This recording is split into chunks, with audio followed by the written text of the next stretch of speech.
Hi guys, so here we are, back again. Excuse my hiccups. I'll come back to them in a minute. But that's me, fresh back from Blackpool, a weekend in Blackpool, having done the marathon yesterday. So thought I'd just go over a quick recap over the marathon itself without going into too much detail, and then during the week I'm going to cover the nutrition that I used. This is killing me.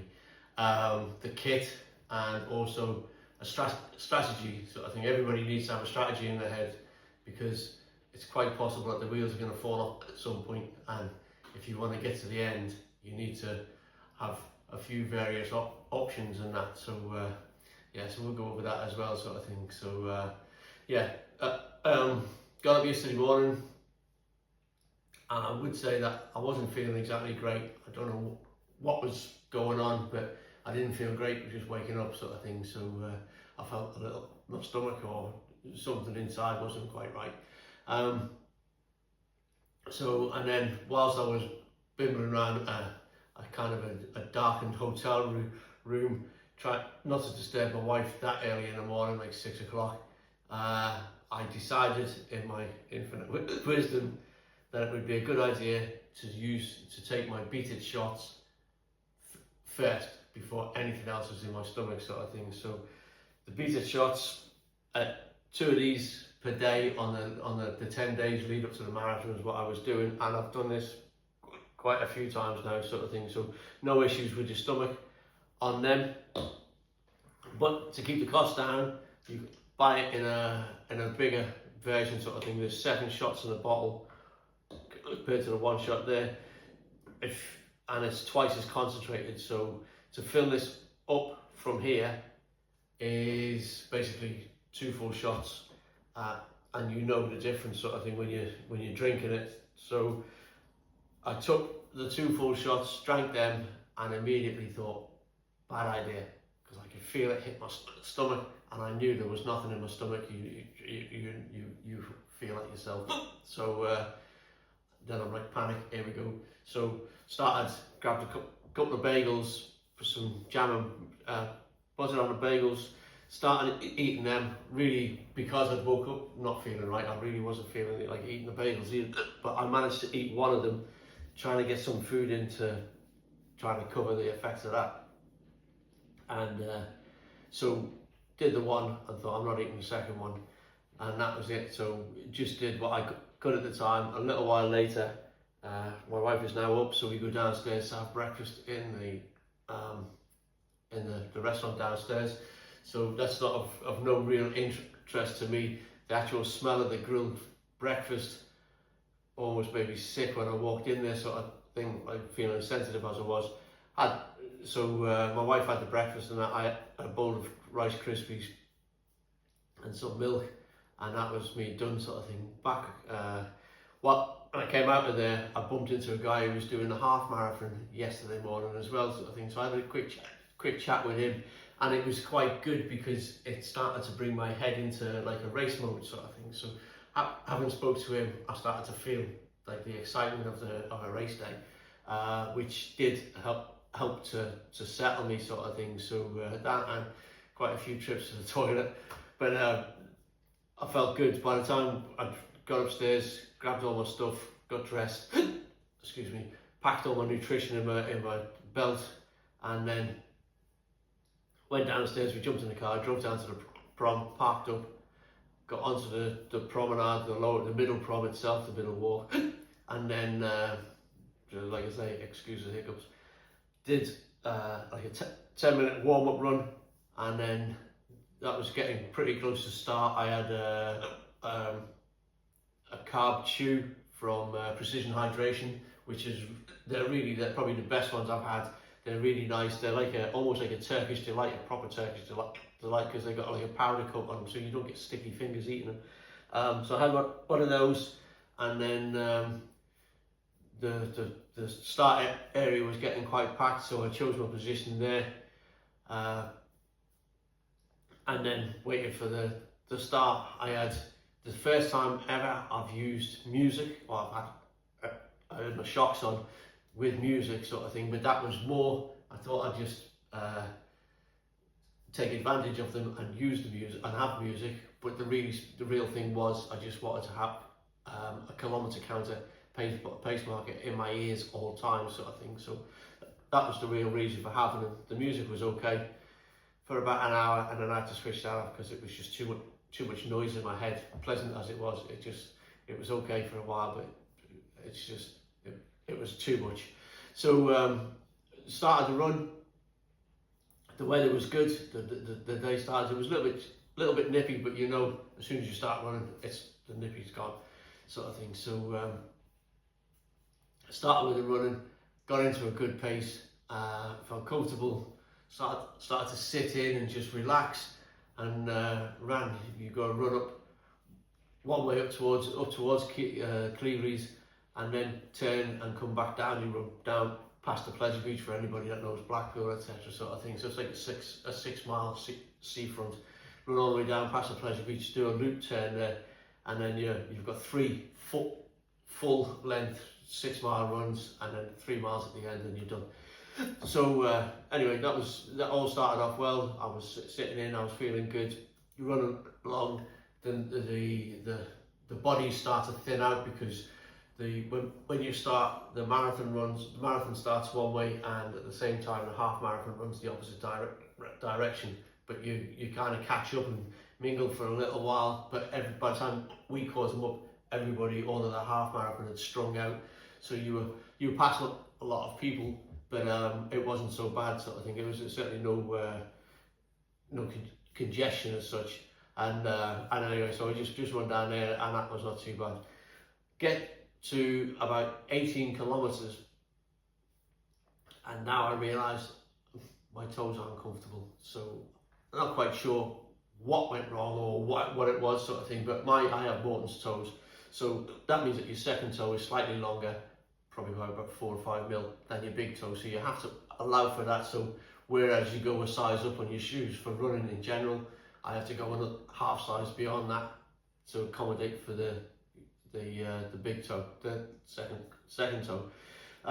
So what I've normally done, or I've done in the last couple of races, is I've won when my toes have been delicate, if you like. So the left toenail's got a couple of nails on it coming off. It's got these little silicone toe caps. It's just a little cup, probably about the length of the top digit of your finger there. Just sits over, and it's in previous runs and training, it's just kept everything comfortable, sort of thing. So it stops your nail getting caught in your sock and all those other things. And so I ran with 2 of them, one on each toe, and there was no issues. And the shoes I was wearing yesterday, I've worn for 3 previous marathons, sort of thing. So no problems at all with that, as you have with any of that.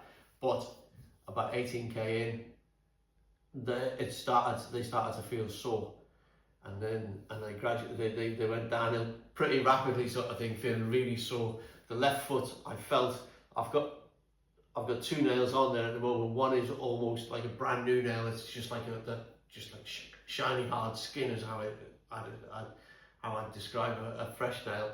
And then the other nail is just a little piece of it, just a bit longer than the actual quick area. And that's not ready to come out yet, sort of thing. So anyway, so it's been there, and I filed the edge so it's quite smooth, and feathered it in, and that was on. But it felt like that had flipped up and it was digging in. But so I was running, not happy, but just carried on the running. My nutrition was going really well. I was using 100 grams carbs per hour, so it was a 30 gram, and then both the precision hydration, and then a 40 gram nootropics, science and sport, beta one, sort of thing. So that's a 40 gram gel. So that's about 100 grams, and I was going through them, and that was fine. And then I say the toes started to play up. So I was trying to hold it all together, juggle as you can. I saw my wife at about 15 miles in, and a quick chat with her about the discomfort and that, and then thought, well, there's only one option, just carry on, sort of thing. So just started running again, ran down, did the loop at the bottom, coming back up, saw again at 21 miles, I really wasn't happy. Pulled over and then took the shoes off to have a better look, but not to take the sock off. I really didn't want to get into all of that. But I had looked, there was no blood in the sock or anything, there's certainly no blood in the shoes, and they're white shoes, so they would have stuck out. So I put them back on. I don't use a runner's lock laces or a runner's loop or runner's knot, whatever you want to call it, when you put the little loops with your laces to hold your foot to the back of the shoe. I don't use that. I've never needed it before. And also, I don't like to really cinch the laces down. My feet do not like tight shoes. So I just did what I could, tied them up again, and then started running again. Plus, the wife told me that we've driven an awful long way. She's not happy for me to stop now, so just go. So anyway, so carried on running because I'm not one to disobey here, and just ran down the road, did the turn at the far end, coming back. I've got 5k to go, and just started pushing on as best I could. All I was trying to do was just salvage of as much of my race, my time as possible, sort of thing. I started off at 4:30 pace. That was falling away. I could hear that in my ears, sort of thing. It was just adding a second as we was running along, and but trying to just salvage as much as possible. So eventually I get down to the gantry, run through the finish, all good, thank God for that. And I just started to cramp up. I tried to give the last sprint as you finish, and my calves and my quads just like, no, they all started to nip up, so it was a bit of a stiff-legged run in, but it worked. Got in, grabbed a bottle of water, medal,